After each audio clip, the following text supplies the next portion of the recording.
Hi అండి. ఈరోజు నా ప్రెగ్నెన్సీ సిరీస్ డే 6. ఇవాళ లెగడమే కొంచెం లేట్ అయిపోయింది. నేను లేచినప్పటికే మా అత్తమ్మ టిఫిన్ రెడీ చేసేస్తున్నారు.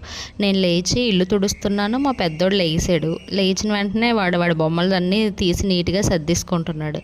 మా చిన్నోడైతే ఇల్లంతా చెత్త చేస్తాడు. మా పెద్దోడు పాపం అవన్నీ ఎత్తుకున్నప్పటికే వాడికి సరిపోతుంది. వాడు ఒక పక్క ఎత్తుకుంటున్నాడు, ఇల్లు తుడిచాను. మా అత్తమ్మ ఒకవైపు వంట చేసుకుంటూ మా వాడికి క్యారేజ్ రెడీ చేస్తున్నారనమాట. అలానే వాడికి బ్రేక్ కూడాను కట్ చేసేస్తున్నారు. అప్పుడే నేను వాడిని పెద్దోడిని రెడీ చేసి వాడికి టిఫిన్ అది తినిపిస్తున్నాను. ఈ లోపల మా అత్తమ్మ వంట అంతా ఫినిష్ చేశారు. వంట అయిపోయిన తర్వాత నేను వాడికి పాలు ఇచ్చాను. వాడు పాలు తాగుతూ ఉన్నాడు. ఈ లోపల నేను వెళ్ళి వాడి క్యారేజ్ అంతా కట్టేశాను. క్యారేజ్ కట్టేసి వాడిని స్కూల్కి పంపించాను. మా చిన్నోడు కూడా వాడితో పాటే స్కూల్కి వెళ్ళాడు. వాడు స్కూల్ నుంచి వచ్చిన తర్వాత వాడికి టిఫిన్ పెట్టేసి అప్పుడు నేను ప్రశాంతంగా కూర్చొని టిఫిన్ తిన్నాను. ఈ వీడియో కనుక నచ్చినట్లయితే లైక్ చేయండి, షేర్ చేయండి, సబ్స్క్రైబ్ చేయడం మాత్రం మర్చిపోకండి. మళ్ళీ నెక్స్ట్ వీడియోలో కలుద్దాం. బాయ్.